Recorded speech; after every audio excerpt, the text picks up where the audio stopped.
हाय बच्चों। तो आज की जो हमारी क्लास है वो फोटो इलेक्ट्रिक इफेक्ट में लेक्चर नंबर 4 है आपका। और ये फोटो इलेक्ट्रिक इफेक्ट में जो है कुछ नीट के, आईआईटी जेई के या फिर जो है सीबीएसई बोर्ड से रिलेटेड जो है कुछ क्वेश्चंस मैंने आपके सामने पुटअप किए हैं। तो यहाँ पे कुछ क्वेश्चंस हैं, आप इनको करने की कोशिश कीजिए। मैं पहले यहाँ पे आपको ये क्वेश्चन दिखाता हूँ, आप इसको वीडियो को पॉज करके देन अपने आप से करने की कोशिश कीजिए। तो बहुत ही अच्छे क्वेश्चन हैं जो आपके कंसेप्ट को और ज्यादा जो है स्ट्रांग बनाएंगे। तो आप प्लीज इनको देखिए। तो पहला क्वेश्चन आप पढ़ लीजिए, जरा देखिए जरा। ये फर्स्ट क्वेश्चन आपके सामने है, when a photon of energy h nu falls on A metallic plate. तो आप इसको एक बार देखिए। तो आप लोगों ने देख लिया होगा। तो अब हम लोग इसको करने की कोशिश करते हैं और मैं जरा इस क्वेश्चन को जो है पढ़ता हूं आपके सामने। When photon of energy h nu falls on A metallic surface, जिसका वर्क फंक्शन दे रखा है आपका ई नॉट। ये देखो work function E not. Photo electrons of maximum kinetic energy के are ejected. If the frequency of the radiation is double, the maximum kinetic energy of the ejected photoelectron will be। इनमें से कौन सा option है ये आप बता दीजिए, बोल रहा है। तो हम सभी लोग जानते हैं कि जब कभी भी एक सुइटेबल या प्रॉपर जो है फ्रीक्वेंसी की रेडिएशन जो है किसी मेटेलिक सरफेस के ऊपर गिरती है, ये एच न्यू गिरी जैसा कि ये कह रहा है, तो इससे इजेक्शन ऑफ इलेक्ट्रॉन होता है। ठीक है। और ये जो इजेक्शन ऑफ इलेक्ट्रॉन होता है, इसमें से कुछ एनर्जी जो है इसके वर्क फंक्शन में खर्च होती है और बाकी की सारी एनर्जी उस इलेक्ट्रॉन को इजेक्ट करने में खर्च हो जाती है। तो उसकी इक्वेशन हमारे पास है। अगर इस वाले कंडीशन के अकॉर्डिंग हम बात करें तो एच न्यू जो बोल रहा है, एच न्यू का गिरा और जो है मेटेलिक सरफेस की जो थ्रेशोल्ड फ्रीक्वेंसी एनर्जी है वो कितनी है आपकी, ई नॉट है। That is the minimum energy required to eject an electron from a metal surface is your E naught. ये आपको गिवन है। प्लस फोटो इलेक्ट्रॉन की जो मैक्सिमम काइनेटिक एनर्जी इस केस के लिए जो दे रखी है वो कितनी है आपकी के। ये आपका दूसरा ये पहला केस है। और सेकंड केस आपको दिया गया है कि ये जब जो है दूसरा फोटोन जो आपके ऊपर यहाँ पे गिर रहा है तो उसकी जो एनर्जी आपको दे रखी है वो किस प्रकार से दे रखी है। तो if the frequency of the radiation is double, यानी कि फ्रीक्वेंसी को डबल कर दिया है, तो in that case energy is your कितनी हो जाएगी, H2 न्यू हो जाएगी, यानी कि इसका गिर रहा है। अब यहां से इजेक्शन ऑफ इलेक्ट्रॉन हो रहा है, तो इस वक्त जो इलेक्ट्रॉन की kinetic energy let it be k dash. यहां पे तो हमें k प्रोवाइड कर रखी थी, इस पर्टिकुलर केस पे हमें जो है काइनेटिक एनर्जी k प्रोवाइड कर रखी थी, जो कि आपका क्वेश्चन में नजर आ रहा होगा। तो इसके लिए यदि इक्वेशन बनानी चाहें हम तो E 2 times of nu is equal to E naught, क्योंकि मेटेलिक सरफेस दोनों एक ही है, तो जाहिर सी बात है जो उसकी वर्क फंक्शन होगा वो दोनों के लिए ही क्या होगा, सेम होगा, यानी कि ई नॉट ही होगा प्लस के डैश। अब अगर हम अपने आंसर्स को देखें, उसमें देखिए जरा, यहाँ पे 2k दे रखा है, ये तो 2k तो लाना नहीं है हमको, तो यानी कि इनमें से कोई एक चीज लानी है। तो जाहिर सी बात है इस इक्वेशन को और इस इक्वेशन को क्या करते हैं, सॉल्व कर देते हैं। तो इस इक्वेशन के नीचे इस वाली इक्वेशन को मैं लिखता हूं यहाँ पे, लेकिन इसको 2 से मल्टीप्लाई कर देता हूं ताकि मैं कुछ चीजों को कैंसिल कर सकूं। तो अगर मेरा ई नॉट कैंसिल हो जाएगा, क्योंकि बहुत सारे इस वाले आंसर में जैसे ई नॉट नहीं है, इसमें भी ई नॉट नहीं है, इसमें भी ई नॉट नहीं है, एक इसी आंसर में ई नॉट है। तो अगर मैं इसमें ई नॉट ना लाऊं तो ई नॉट को कैंसिल करने के लिए ये मैं इसको इसके नीचे रख देता हूं। देखो 2 से मल्टीप्लाई मत कीजिए, सॉरी। तो इसको यहां पे रख लीजिए। तो H new is equal to E naught plus K dash, sorry K. तो ये पहला इक्वेशन है, ये फर्स्ट इक्वेशन थी और आपकी ये सेकंड इक्वेशन थी। Now solving these two equation. तो हमने देखा होगा 10th में पढ़ा था, आप लोगों ने पढ़ा होगा कि कैसे दो इक्वेशंस को हम जो है कैंसिल करके जो है सॉल्व करते हैं। तो ये देखो माइनस सब्ट्रैक्शन कर रहा हूं इन दोनों इक्वेशन को, इसको इससे सब्ट्रैक्ट किया तो ये ई नॉट कैंसिल हो जाएगा। तो यहाँ पे जो राइट हैंड साइड में जो चीज बचेगी वो कितनी बचेगी आपकी, के डैश माइनस के। ठीक है। और इसकी इस साइड कितनी बचेगी, ये कितना है 2h न्यू है, और ये नीचे कितना है h न्यू है। तो 2h न्यू में से h न्यू निकाल देंगे तो आप कितना बचेगा, h न्यू। तो हमें तो k डैश चाहिए, तो बोल रहा है द मैक्सिमम काइनेटिक एनर्जी जब डबल कर दी जाए, जब फ्रीक्वेंसी डबल की जाए, तो उस वक्त मैक्सिमम काइनेटिक एनर्जी कितनी होगी, वो k डैश थी। तो k डैश अब हम निकाल रहे हैं। तो this implies is k dash is equal to कितना हो जाएगा आपका, h न्यू प्लस k। तो इसमें से कौन सा आंसर हमें नजर आ रहा है, ये पर्टिकुलर आंसर जो है आपका नजर आ रहा है। तो इसका मतलब आंसर नंबर सी जो है आपका सही है।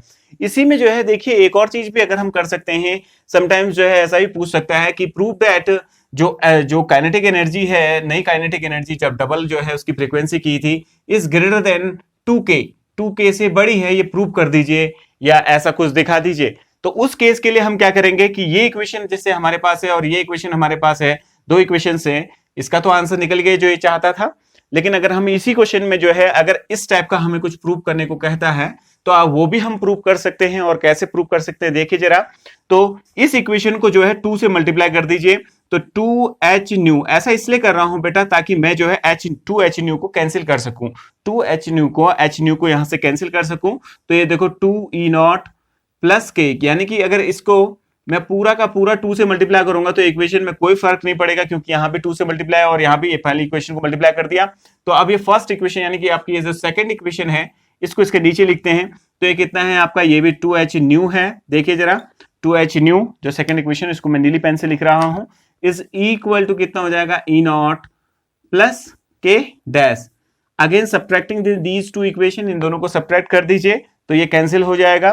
तो अगर देखिए जरा यहाँ पे, तो यहाँ के साइड तो लेफ्ट हैंड साइड में 0 बचा, तो ये 2E0 में से एक E0 हटा दूंगा तो प्लस E0 बच जाएगा, प्लस 2k ये बचा और माइनस के डैश, देखो उसके नीचे माइनस साइन है तो माइनस के डैश हो गया। तो मुझे तो के डैश चाहिए, तो के डैश इज इक्वल टू कितना हो जाएगा, 2 times of k plus E0, ये हमारा आंसर आ जाएगा। तो यहां से हमें सीधे सीधे पता चल रहा है कि k dash that is the new kinetic energy of the photon when the frequency of incidence radiation is double is always greater than 2k, 2k से बड़ी है, दिख रहा होगा आपको।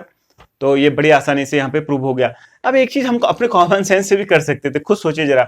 शुरू की कंडीशन ये थी, अगर हम ये कुछ नहीं करते, इसका आंसर जैसे मुझे फिर देख रहे हैं तो मैं अगर करना चाहता हूं तो देखिए क्या कर सकते थे हम, ध्यान से देखिए।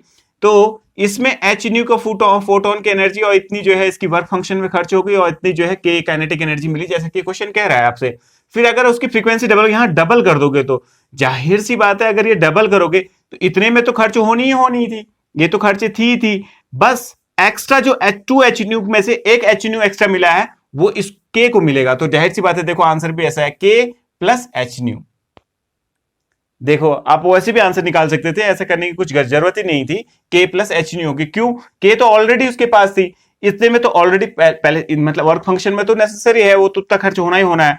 तो जो एक्स्ट्रा 2h न्यू में से h न्यू एक्स्ट्रा था, देखो इसी को अगर 2h न्यू था तो इसमें से एक h न्यू, तो ये वाली जो चीज थी वो तो इतनी खर्च ही है, ठीक है।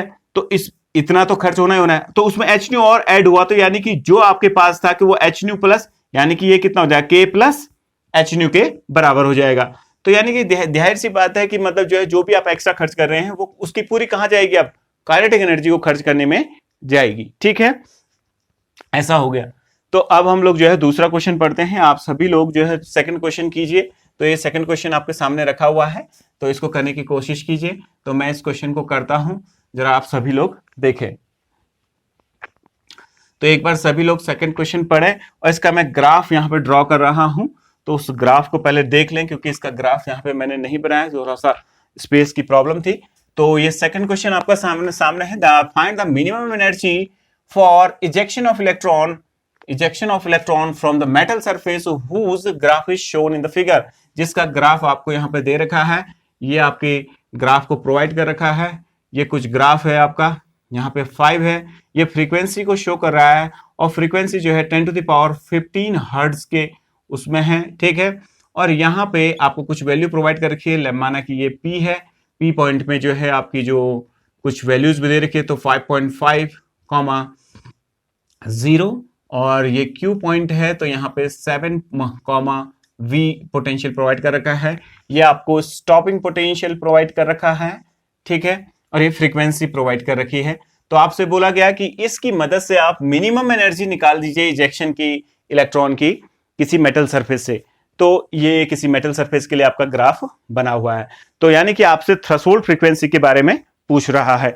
तो आप लोग एक बार इसको करने की कोशिश कीजिए, देन मैं आपको इसके बारे में बताता हूं। तो आपने देख लिया होगा। तो अब मैं यहाँ पे इस क्वेश्चन को करता हूं, जरा ध्यान से देखिए जब भी हम जो है ग्राफ बनाते थे तो हमारा क्या था, देखो h knew that is the incident photon, और वो किसमें work function plus kinetic energy या E इंटू वी नॉट के फॉर्म में रहता था। ठीक है, ऐसी इक्वेशन थी आइंस्टाइन की, आपने एक पढ़ी थी। ठीक है, तो ये इन दोनों के बीच में ग्राफ ऐसा कुछ आता है, ये हमने पढ़ा था। लेकिन आपने देखा होगा कि वो जो ग्राफ आता था वो कुछ इस प्रकार से था कि ऐसे करके यहां पे क्या था, न्यू नॉट था, और यहां पे जो वैल्यू थी उसके लिए जो है आपकी जो काइनेटिक एनर्जी या स्टॉपिंग पोटेंशियल कितना था आपका, 0 था। और ध्यान से देखो, ये सेकंड वाला, ये स्टॉपिंग पोटेंशियल है, स्टॉपिंग पोटेंशियल 0 यहां वाले पोर्शन में। अगर हम इसके लिए काम करेंगे बेटा, तो जैसे मैं इसको निकालना चाहता हूं, तो अगर इसी हिसाब से सोचा जाए तो इसकी जो थ्रेशोल्ड एनर्जी है फाइन इज इक्वल टू कितना हो जाएगा, एच न्यू नॉट होगी। लेकिन अगर मैं इस वाले के हिसाब से काम करता हूं, देखो जरा ध्यान से, जनरली बच्चा यही मिस्टेक करता है, वो 5 is equal to H into ये 5 इंटू 10 टू द पावर 15 कर देगा, क्योंकि 15 के मल्टीपल में है ये आपका, तो मल्टीपल करके जो है आपका क्या कर देगा, इसका आंसर निकाल देगा। लेकिन ये क्या हो जाएगा, गलत हो जाएगा, क्योंकि उसने सोचा नहीं कि यहां पे जो है आपका स्टॉपिंग पोटेंशियल 0 नहीं है, स्टॉपिंग पोटेंशियल यहां पे 0 है। तो इसका मतलब एक ग्राफ यहां से स्टार्ट हुआ था कायदे में, तो इस वजह से यहां पे मेजर मिस्टेक जो है बच्चे से ये हो जाती है। देखो जरा क्यों, क्योंकि जैसे देखो जरा, जैसे जो है यहाँ पे ये काइनेटिक एनर्जी है, देखो काइनेटिक एनर्जी है, एंड दैट काइनेटिक एनर्जी के इज इक्वल टू कितना था, E इंटू वी नॉट था। तो जैसे ही जो है आपका जब ये एच न्यू नॉट था, ये H nu naught, when nu naught is equal to nu हो जाता है, तो काइनेटिक एनर्जी कितनी हो जाती है फोटोन की, जस्ट इलेक्ट्रॉन जो है आपका मेटल सरफेस से बाहर आता है, उसके बाद कोई काइनेटिक एनर्जी नहीं रहती है। ठीक है, तो उस केस में ये भी कितना होना चाहिए, 0 होना चाहिए, यानी कि यहाँ पे जो काइनेटिक एनर्जी या पोटेंशियल जो है आपका, वो स्टॉपिंग पोटेंशियल 0 होना चाहिए, क्योंकि वो तो निकला नहीं, उसको स्टॉपिंग पोटेंशियल की भी जरूरत नहीं है। स्टॉपिंग पोटेंशियल की जरूरत तो तब पड़ेगी ना जब आप इलेक्ट्रॉन बाहर निकल रहा है और किसी वेलोसिटी से निकल रहा है, तब आप रोकना चाहोगे। वो ऑलरेडी मेटल सरफेस से बाहर आ रखा है, वैसे ही रुका हुआ है वो। मेरी बात समझ रहे होंगे आप सभी लोग। तो ऑब्वियस बात है, एक तो उस वक्त स्टॉपिंग पोटेंशियल 0 होना चाहिए, और इस कंडीशन को फुलफिल जो है ये वाली जो है कोऑर्डिनेट कर रहा है। तो इसका मतलब जो है वर्क फंक्शन में हम ये वाली जो है फ्रीक्वेंसी को नहीं ले सकते, ये थ्रेशोल्ड फ्रीक्वेंसी नहीं है, थ्रेशोल्ड फ्रीक्वेंसी इज योर 5.5। तो अगर हम इसको सॉल्व करें तो कितना आएगा जरा देखते हैं। तो 5 is equal to H into nu naught will give the sense of क्या, थ्रेशोल्ड एनर्जी, और एच कितना होता है 6.62 into 10 to the power minus 34 into frequency is your 5.5 into 10 to the power 15, ये आपके जूल में आ गई। अगर इसी को इलेक्ट्रॉन वोल्ट में आपको कन्वर्ट करना है तो आपको किससे कन्वर्ट करना पड़ेगा, 1.6 into 10 to the power minus 19 से इसको डिवाइड कर देना पड़ेगा, because 1 electron volt is equal to 1.6 into 10 to the power minus 19 joule, ऐसा होता है। ठीक है, तो इतने जूल को कन्वर्ट करना है, तो आपको इसको, ये अब इलेक्ट्रॉन वोल्ट में आ गया आंसर। ठीक है, तो इलेक्ट्रॉन वोल्ट अगर इसको आप सॉल्व करेंगे तो आपकी जो वैल्यू आएगी 2.275 इलेक्ट्रॉन वोल्ट। क्वेश्चन बहुत सिंपल है, क्वेश्चन बहुत सिंपल है, बस ये समझना है कि मैं काम क्या कर रहा हूं। 1 इलेक्ट्रॉन वोल्ट क्या एनर्जी होती है बेटा, एक इलेक्ट्रॉन को 1 वोल्ट से जितनी तेजी से आप रन करा रहे हो, एक्सेलरेट करा रहे हो, that energy is your 1 electron volt energy. That is, if an electron is accelerated by 1 volt, then the energy associated with an electron is given by is your 1 electron volt, and which is equal to 1.6 into 10 to the power minus 19 joule. तो हमारा दूसरा question भी हो गया, तो हमने इसका भी निकाल, जनरली इसको इलेक्ट्रॉन वोल्ट में निकालते हैं बेटा, क्योंकि ये सारी एनर्जी जो है बहुत छोटी होती है, तो इलेक्ट्रॉन वोल्ट जो है इसके लिए सबसे सुटेबल जो है आपका मेजरिंग यूनिट है। अब हम जो है इसको पढ़ रहे हैं, ये तीसरा क्वेश्चन देखते हैं आपका। तो monochromatic of light frequency this is emitted by a laser of power this and number of photon emitted per second. ठीक है, तो आपसे पूछा गया है कि कुछ बोला गया है। सबसे पहले देखो, इस थ्योरी को मैंने बोला था, जब मैं थ्योरी पढ़ा रहा था तो मैंने बोला था जब क्वेश्चन आएंगे तब मैं आपको समझाऊंगा। तो आइंस्टाइन ने कहा था कि जो फोटोन है, मतलब जब भी कहीं से लाइट निकलती है किसी सोर्स से, तो उससे जो लाइट निकलती है वो उसकी जो एनर्जी होती है एक फोटोन की, वो एच न्यू के बराबर होती है। ठीक है, E is equal to H nu के बराबर। मान लिया जाए ये एक सोर्स है और ये रेडिएट कर रहा है एनर्जी को। ठीक है, तो इससे n फोटोन निकल रहे हैं, तो इसके साथ कुल एनर्जी कितनी हो जाएगी, एक फोटोन की एनर्जी जो है एच न्यू है, तो कुल एनर्जी कितनी रेडिएट करी इसने, एन एच न्यू। अगर इस बल्ब की पावर जो है आपकी P है, इस बल्ब की पावर अगर P है, तो energy per unit time will give the sense of power. वो किसका सेंस देता है? पावर का। तो पावर इज इक्वल टू कितना हो जाएगा? एनर्जी इज इक्वल टू कितना हो जाएगा? P into T. तो this energy must be equal to E। ये जो एनर्जी है ये मैंने दूसरे फॉर्मेट में लिखा, और in term of the power of this source वो कैसे लिख सकते हो? P into T H new. अब आपको जो चाहिए उस हिसाब से आप काम कर सकते हैं। पर सेकंड करेंगे तो टाइम को जो है क्या ले लेंगे? 1 ले लेंगे, क्योंकि 1 सेकंड के लिए टाइम क्या कितना रहेगा? T बराबर 1 सेकंड रहेगा। तो ये आ गया। और इसी को अगर आपको इंटेंसिटी में बदलना है तो intensity is equal to energy per unit area per unit time होता है। तो energy upon time, energy upon time, energy upon time is your power. ये पावर हो गया, ये पावर हो गया, ठीक है। तो पावर अपॉन कितना हो जाएगा आपका? A into I, sorry equal to I. तो in place of P you can put I into A। तो this format can also be written as in this form, that is I, that is intensity into area into time. ये आ गया। तो अलग अलग format में मैंने इसको लिख लिया, जैसी जरूरत होगी आप उस ढंग से इसको क्या कर लीजिए, इस फॉर्मूले को यूज कर लीजिए। तो ये हमारा जो है अब दूसरा वाला जो क्वेश्चन है वो इसी सेंस में जाएगा। अभी मैं इसमें एक सेंस और इंसर्ट करता हूं, ठीक है। तो पहले इसको भी देख लेते हैं। देखिए जो इंटेंसिटी होती है वो energy per unit area per unit time होती है। तो अगर एक सोर्स यहां पे है और वो जब रेडिएट करेगा तो चारों ओर रेडिएट करेगा एनर्जी को, ठीक है। अब यहां पे जरा ध्यान से देखते हैं, इस चीज को जरा ध्यान से देखते हैं। एक और चीज हम देख लेते हैं इसमें। तो अगर एक सोर्स है, ये सोर्स है और ये एनर्जी को रेडिएट कर रहा है, तो एनर्जी n फोटोन निकाल रहा है और h न्यू, इसकी पूरी एनर्जी रेडिएट हो रही है। तो कहां होगी? स्पेरिकली जो है चारों ओर रेडिएट होगी। अगर r रेडियस पे उसको इंटेंसिटी चाहिए, r रेडियस के यानी कि r दूरी पे उसके, तो उतना रेडियस आप बना लोगे तो इसके पर यूनिट एरिया पे कितनी एनर्जी पड़ रही है इस पूरे उसमें, तो हम कैसे निकाल देंगे? इस एरिया का सेंस ले लेंगे बेटा, इस पूरे एरिया का सेंस ले लेंगे, and that is given by E is equal to area of this sphere, that is 4 pi r square into t। ये हो गया आपका। और generally intensity is inversely proportional to 1 by r square. ऐसा भी हम सेंस रख सकते हैं कि इंटेंसिटी इनवर्सली प्रोपोर्शनल है किसके? r स्क्वायर के। यानी कि जितनी तेजी से आप जो है दूर दूर जाओगे इंटेंसिटी उतनी ही कम होती चलेगी। और ऐसा आपने घर में भी देखा होगा, जैसे आप बल्ब के नजदीक में पढ़ते हैं तो आपको बहुत जबरदस्त इंटेंसिटी नजर आती है अपनी किताबों में। आप बल्ब से दूर चले जाते हैं तो इंटेंसिटी आपको कम नजर आती है, आपको दिखाई कम देने लगता है। This is because of number of photon incident on your paper is less as compare to the radiation emitted by the light when you are just in front of the bulb or a source, ठीक है। तो ऐसा आप समझ सकते हैं, ठीक है। क्वेश्चन नंबर 4 कर रहे हैं, तो एक बार क्वेश्चन नंबर 4 को आप देखिए, जरा ध्यान से पढ़िए इसको और फिर अपने आप से करने की कोशिश कीजिए। तो क्वेश्चन नंबर 4 आपके सामने क्या है, मैं आपके सामने पढ़ रहा हूं। ए 6 watt source emit monochromatic light of wavelength 6000 angstrom. It liberate photoelectron from the metallic surface when placed 0.5 meter away. तो एक मोनोक्रोमेटिक सोर्स है, यानी कि एक कलर का सोर्स है, तो वो जो है आपका 6 वॉट का है और 6000 एंगस्ट्रॉम की जो है लाइट को बाहर फेंक रहा है।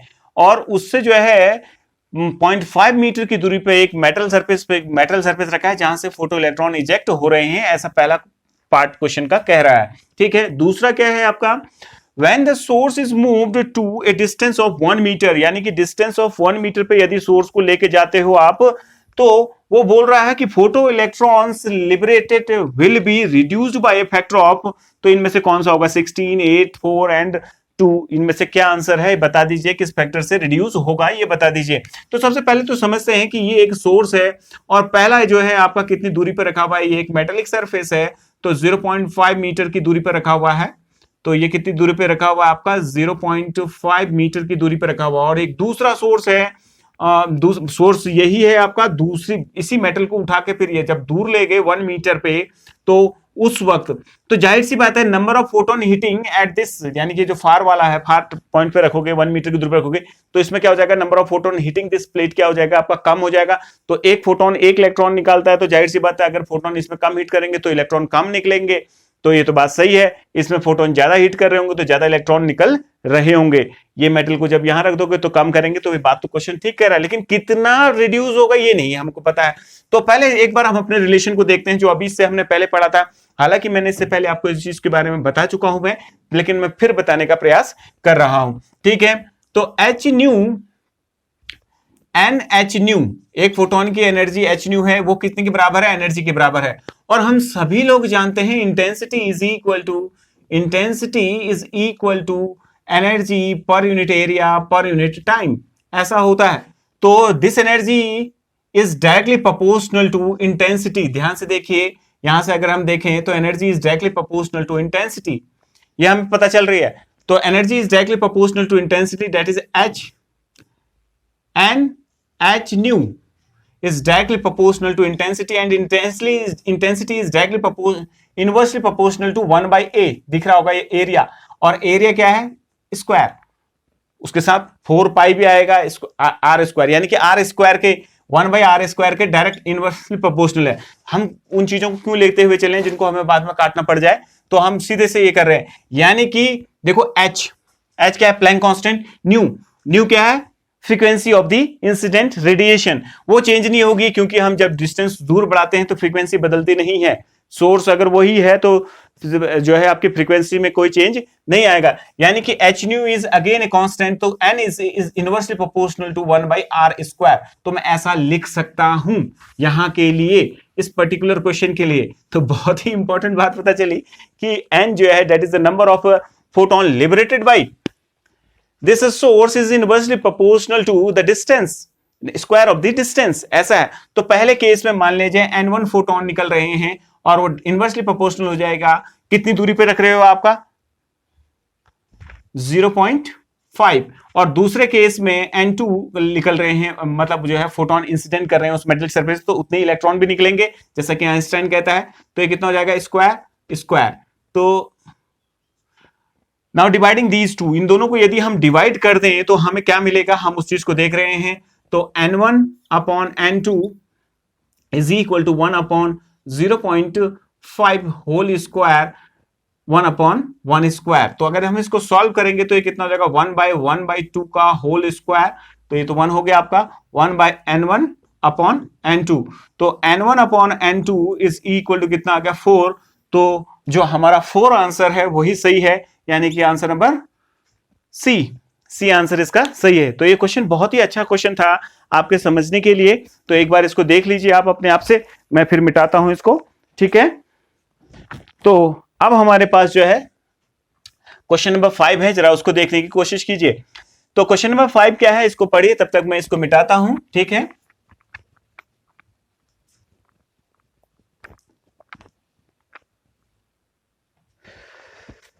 तो क्वेश्चन नंबर 5 है आपके सामने।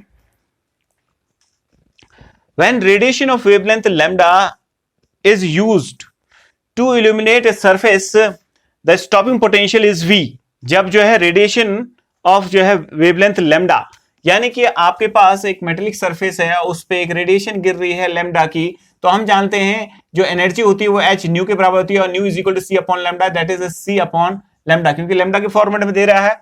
तो लैम्डा एनर्जी लैम्डा जो है वेवलेंथ की एनर्जी जो है उस पर गिर रही है, तो इस वक्त जो है स्टॉपिंग पोटेंशियल जो है आपका इसका V है, यानी कि इलेक्ट्रॉन जब निकल रहा है तो उसका स्टॉपिंग पोटेंशियल इसने प्रोवाइड कर रखा है V पहले केस के लिए। दूसरा बोल रहा है when the same surface is illuminated with radiation of wavelength 3 lambda. अब आप जो है इसी सरफेस को जो है इल्यूमिनेट कर रहे हो किस रेडिएशन से? 3 लैम्डा से। तो जाहिर सी बात है ये वाली इक्वेशन आप कुछ ऐसी नजर आएगी। तो वो कैसी नजर आएगी? एच सी अपॉन 3 लैम्डा, और यहां से फिर इजेक्शन ऑफ इलेक्ट्रॉन हो रहा है, ये आपका हुआ। तो उस वक्त जो है आपकी क्या हो जा रही है? आपकी जो स्टॉपिंग पोटेंशियल है V/4। तो बोल रहा है देखो व्हेन द सेम सरफेस, वही सरफेस है, सेम सरफेस लेके देखो आपका is illuminated with radiation of wavelength 3 lambda, the stopping potential is V/4 if the threshold wavelength is n lambda. इसकी जो थ्रेशोल्ड वेवलेंथ है वो lambda naught is equal to that n lambda provide कर रखी है। ठीक है, then value of N will be, आप बता दीजिए कि एन की वैल्यू कितनी होगी, उसको आप बता दीजिए, ऐसा आपसे कहा जा रहा है। तो अब हम इसको करने की कोशिश करते हैं, जरा ध्यान से देखिए मैं क्या क्या कर रहा हूं। तो हमारे पास जो है ये कंडीशन दे रखी है, पहले इस कंडीशन को यहां पे लिख लेते हैं। तो इस कंडीशन को यदि आगे यहां पे लिखेंगे पहली कंडीशन में, तो हम जानते हैं आइंस्टाइन के नियम के अनुसार जो इंसिडेंट एनर्जी है वो कितनी है, एच सी अपॉन लैम्डा है, इंसिडेंट हो रही है। इसमें से कुछ एनर्जी जो है थ्रेशोल्ड के रूप में चलेगी, एनर्जी के रूप में चली जाएगी, और कुछ जो है आपकी काइनेटिक एनर्जी में जाएगी, that can be written as E into V, क्योंकि इसका स्टॉपिंग पोटेंशियल वी प्रोवाइड कर रखा है। और सेकेंड वाली जो केस है उसमें कितनी एनर्जी आपको दे रहे हैं, एच सी अपॉन कितना हो जाएगा, 3 lambda must be equal to, क्योंकि मेटल सेम है तो थ्रेशोल्ड एनर्जी क्या होगी, दोनों के लिए सेम होगी, प्लस ई वी बाई 4। ये हमारे पास कुछ इक्वेशन आ गई है। लेकिन हमसे क्या कहा गया है कि जो इसकी threshold, if the threshold energy is an lambda, तो हम तो एक बार थ्रेशोल्ड एनर्जी की इसको निकाल लेते हैं, बाद में बात करेंगे। एन लैम्डा, तो what is the value of N, उस एन की वैल्यू को आप बता दीजिए बोल रहा है, ठीक है। तो जाहिर सी बात है इन दो इक्वेशनों को हमें सॉल्व करना है।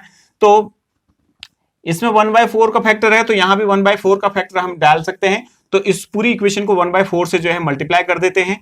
तो क्योंकि हमें जो है थ्रेशोल्ड वाली तो चाहिए चाहिए, थ्रेशोल्ड तो चाहिए चाहिए बेटा हमको, तो इसको जो अगर हम 1/4 से मल्टीप्लाई करेंगे तो देखो कैसा नजर आएगा। ये वाली इक्वेशन को मैं इसके नीचे लिख रहा हूं, तो एच सी अपॉन कितना हो जाएगा आपका 4 लैम्डा, 1/4 से इसको मल्टीप्लाई किया, इक्वल टू कितना हो जाएगा 5 upon 4 plus e we upon 4। तो ये देखो अगर मैं इस इक्वेशन को सॉल्व करूं, माइनस माइनस माइनस ये कैंसिल आउट, ये कैंसिल हो गया, ठीक है। अब जो बचा हुआ है उसको लिखने का प्रयास करते हैं। तो हमारे सामने क्या नजर आ रहा है, जरा ध्यान से देखिए, उसको लिखते हैं। तो ये कितना हो जाएगा, एच सी अपॉन लैम्डा, एच सी अपॉन लैम्डा, तो ये कॉमन है, देखो एच सी अपॉन लैम्डा मैंने कॉमन निकाल लिया, अपॉन, तो 1/3 माइनस 1/4 ये आपका आ गया, ठीक है। अब इस वाले पोर्शन को जरा ध्यान से देखते हैं, वो कितना हो जाएगा आपका, तो वो कितना हो जाएगा, 5 तो मैंने कॉमन निकाल लिया, तो 1 माइनस 1/4, 5 कॉमन निकाल लिया तो 1 माइनस 1/4। तो अब इसको सॉल्व करने की कोशिश करते हैं, जरा देखते हैं कि क्या निकलता है हमारा। तो अगर इसको ये 4 माइनस 3 डेट इज 1, तो ये कितना हो जाएगा आपका, H C upon lambda is equal to, sorry H C upon lambda into 12, 3 into 4 यानी कि 12 इज इक्वल टू, यहां ये 3 हो जाएगा, यानी कि 4 माइनस 3 यानी कि 4 माइनस 1 यानी कि 3, 3 फाइव नॉट अपॉन 4। तो हमारे पास ये इक्वेशन आ गई। लेकिन हमसे तो ऐसा कुछ नहीं पूछ रहा है, हमसे कुछ और ही चीज पूछ रहा है वो, तो इसको इससे कैंसिल कर दिया तो ये कितना हो जाएगा, 4 3 जा, और हम यहां से फाइव नॉट निकाल लेते हैं। तो phi naught is equal to, अगर हम फाइव नॉट को ध्यान से देखें, एच सी अपॉन कितना हो जाएगा आपका 9 लेमडा, ये आ जाएगा। अब हम जानते हैं फाइव नॉट है कितना, तो फाइव नॉट इज योर कितना है आपका, अगर ध्यान से देखें फाइव नॉट को, तो phi naught is equal to H nu naught, nu naught is your C upon lambda naught. तो लेमडा नॉट कितना है देखो, एन लेमडा, तो यहां पे कितना लग सकता हूं, एन लेमडा। तो जाहिर सी बात है फाइव नॉट की जगह इसको रखा जा सकता है, एच सी अपॉन कितना हो जाएगा आपका, H C upon N lambda is equal to H C upon 9 lambda, lambda lambda cancel out, H C cancel out, this implies N is equal to 9। तो हमारा आंसर निकल गया देखो बड़ी आसानी से। तो ये बहुत ही इंपॉर्टेंट बात हमें यहां पे पता चली कि कैसे हम जो है इस पे काम करेंगे, कि जब जो है वेवलेंथ को रिड्यूस कर दिया जाए या वेवलेंथ को इंक्रीज कर दिया जाए तो क्या होगा। अब मैं एक दो ग्राफ आपको जरा बताता हूं, फिर उसके बाद मैं जो है लेक्चर को स्टॉप करता हूं। तो इसको आपने सभी लोगों ने देख लिया होगा, एक बार फिर देख लीजिए इसको और इस क्वेश्चन को समझने की कोशिश कीजिए।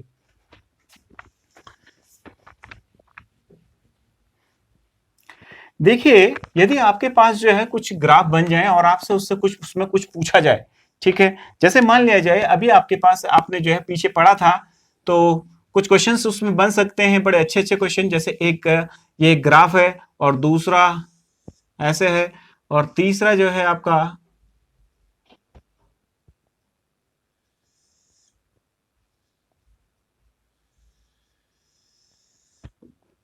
ये ए का ग्राफ है, ये बी का ग्राफ है और सी का है, तो आप इनके फ्रीक्वेंसी और इंटेंसिटी के बारे में क्या कह सकते हैं? इन तीनों ग्राफों के बारे में, फ्रीक्वेंसी और इंटेंसिटी के बारे में। हम जानते हैं ये आपकी फोटो इलेक्ट्रिक करंट को दिखा रही है और ये वोल्टेज को दिखा रही है, ऐसा हमने ग्राफ पढ़ा था। तो यहाँ पे जो ये स्टॉपिंग पोटेंशियल्स हैं, ये 1 हो गया, ये स्टॉपिंग पोटेंशियल 2 है। फिलहाल हमें इसकी जरूरत नहीं है, हम जस्ट लिख रहे हैं। तो आप क्या कंक्लूजन ड्रॉ कर सकते हैं फ्रीक्वेंसी और इंटेंसिटी के बारे में, इन तीन चीजों के बारे में, that is A B C, जो हमने लिए हुए हैं रेडिएशंस, उनके बारे में। तो अगर हम यहां ध्यान से देखें तो बी और सी को अगर हम ध्यान से देखें तो बी और सी की फ्रीक्वेंसी क्या होगी? सेम होगी। डेट इज क्यों होगी? Frequency of incident radiation same होगा। तो हम ऐसा क्यों लिख रहे हैं? B, frequency of B is equal to frequency of C क्यों लिखा? Because both have same stopping potential. और स्टॉपिंग पोटेंशियल किसके ऊपर डिपेंड करता है? That is the frequency of incident radiation. But their intensities are different because the saturation current developed by B and C are different. दिख रहा होगा saturation current जो B और C बना रहे हैं वो अलग बना रहे हैं। C का, B का जो है saturation current ज्यादा है C के, इसका मतलब B की इंटेंसिटी ज्यादा रही होगी। But frequency of these two radiation are same, ऐसा होगा। अब देखिए, अगर इसको और इसको ध्यान से देखें तो इन दोनों की जो है आपकी क्या है? आपकी इंटेंसिटी सेम है, because but frequencies are different because stopping potential of A and B are different. A और B के जो है आपका stopping potential अलग अलग हैं, इसलिए इन दोनों की फ्रीक्वेंसी अलग अलग होगी। That is frequency of A is not equal to the frequency of B because the stopping potential of these two are different. ठीक है, but the intensities of these two are same. क्यों same? Because these saturation current made by these two radiations are same. So it means the intensity of graph A and graph B are same. तो क्या हो जाएगा? तो intensity of A is equal to intensity of B मैं लिख सकता हूं। तो ये बहुत ही अच्छा कंक्लूजन हम यहां से ड्रॉ कर सकते हैं। ठीक है, तो अब हम जो है एक और ग्राफ पढ़ते हैं, फिर उसके बाद स्टॉप करते हैं। बेटा जरा ध्यान से देखिए। तो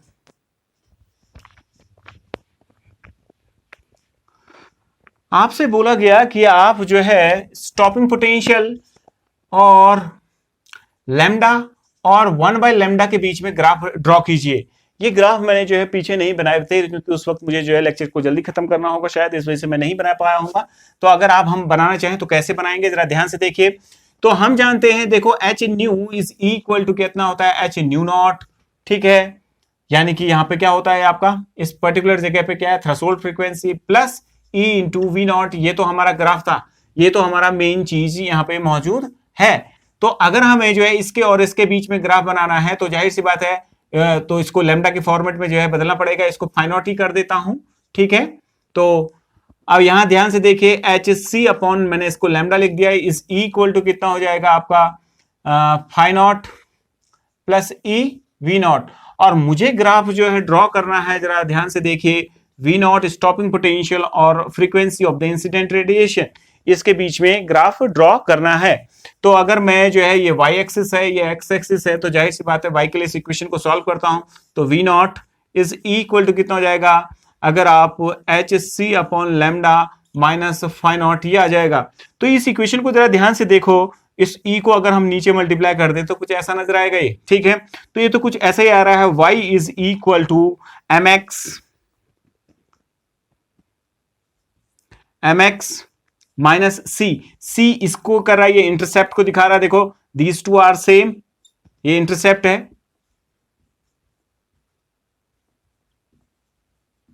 ठीक है, और ध्यान से देखो इस पर्टिकुलर पोर्शन को, ये m की तरह नजर आ रहा होगा आपको। तो m इज इक्वल टू कितना हो जाएगा आपका? m इज इक्वल टू कितना हो जाएगा आपका? H C upon lambda. तो स्लोप भी हम निकाल सकते हैं और इसका जो ग्राफ बनता है वो ऐसा बनता है। ठीक है, तो इसका मतलब अगर हम फ्रीक्वेंसी के बीच में नहीं बना रहे हैं बेटा, तो हम बना रहे हैं लैम्डा 1/लैम्डा के बीच में। तो 1/लैम्डा, तो 1/लैम्डा इज योर एक्स। तो जाहिर सी बात है ये ग्राफ भी क्या बनेगा? ऐसे ही बनेगा, सेम 1/लैम्डा बिहेव लाइक एक्स। देखो यहां पे ध्यान से देखो, ये जो अगर मैं इसको ध्यान से लिखना चाहूं तो एच सी अपॉन ई इंटू 1/लैम्डा, ये ऐसा नजर आ रहा है। तो 1/लैम्डा देखो किसकी तरह नजर आ रहा है? देखो x की तरह, because m is your this portion, ये पोर्शन जो है m है, तो ये x की तरह है, तो s इसका ग्राफ जो है ऐसा बनता है, तो जाहिर सी बात है इसका भी ग्राफ ऐसा ही बनेगा। ये आपको सबको समझ में आ रहा होगा। तो पहला ग्राफ ये आ गया। अब इस ग्राफ में यदि पूछता है कि यदि हम लैम्डा को बढ़ाते हैं, लैम्डा को कम करते हैं, तो ग्राफ किस दिशा में शिफ्ट करेगा।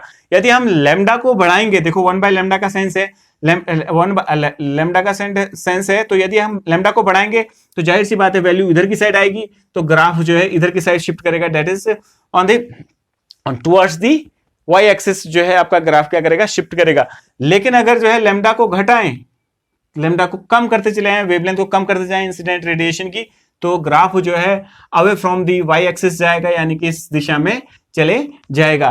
ये बात सबको समझ में आ रही है, यानी कि राइट साइड में जाएगा, इसमें लेफ्ट साइड में आएगा। तो कभी कभार शिफ्टिंग भी पूछता है आपसे, तो इसको याद रखना है। अब हम दूसरा ग्राफ ड्रॉ कर रहे हैं जरा, और वो ग्राफ जो है आपका लैम्डा वेवलेंथ और स्टॉपिंग पोटेंशियल के बीच में है, वही स्टॉपिंग पोटेंशियल है, देखो वही उस ग्राफ है। तो अगर आप ध्यान से देखें, अगर वेवलेंथ को ध्यान से देखो तो 1 बाय के सेंस का ही, बाकी चीजें तो देखो c m both are constant. ये जो है आपका क्या है, इनवर्स में आ रहा है, एक्स क्या आ रहा है 1/1 के, यानी कि जो है v is inversely proportional to lambda. समझ में आ रही बात है। तो इन दैट केस v क्या करेगा, रिड्यूस करेगा, और वो रिड्यूस करेगा ऐसे करके। तो ये 1/λ का सेंस में इस प्रकार से ग्राफ, सॉरी लैम्डा के सेंस में, यानी कि v नॉट और लैम्डा के बीच में ग्राफ होगा, तो इस प्रकार से आपका ग्राफ आएगा। अब एक बात ध्यान से सुनो, अब अपने अब ग्राफ को टैली करते हैं। जरा टैली कैसे करते हैं, जरा ध्यान से देखिए। जाहिर सी बात है, अगर लैम्डा कम करूंगा तो स्टॉपिंग पोटेंशियल बढ़ेगा, इलेक्ट्रॉन को निकालने मतलब रोकने में उतनी ताकत लगेगी, उतनी ही ज्यादा जो है बैटरी को एनर्जी खर्च करनी पड़ेगी स्टॉप करने के लिए, क्योंकि उसके काइनेटिक एनर्जी जो है, जो निकलेगा इलेक्ट्रॉन, उसकी काइनेटिक एनर्जी ज्यादा होगी, क्योंकि लैम्डा कम होने का मतलब एनर्जी ऑफ द फोटोन बढ़ेगा, because energy is inverse energy is equal to hc upon lambda. Lambda अगर कम होगा तो E बढ़ेगा, यानी कि इंसिडेंट फोटोन की एनर्जी बढ़ेगी। ये जो इंसिडेंट हो रहा है इसकी एनर्जी बढ़ेगी, तो इसकी एनर्जी बढ़ेगी, तो जाहिर सी बात है स्टॉपिंग पोटेंशियल भी एकदम से बढ़ रहा है। देखो ऐसे कर दिख रहा है, when lambda increases that is the energy of the incident photons decreases, it means the ejected photo electron energy kinetic energy will also decreases, and because of this, इसी के कारण जो है स्टॉपिंग पोटेंशियल भी क्या कर रहा है, डिक्रीज कर रहा है। तो ये तो बहुत अच्छा सेंस दे रहा है ये ग्राफ, तो इसका मतलब हमने ये ग्राफ सही ड्रॉ किया है। तो आज के लिए इतना ही, बाकी जो है आपका जो है नेक्स्ट लेक्चर में देखेंगे, ठीक है। अभी मैं कुछ बहुत अच्छे जो है एडवांस के क्वेश्चन भी इसमें इन्वॉल्व करूंगा। तो ओके बाय, टेक केयर।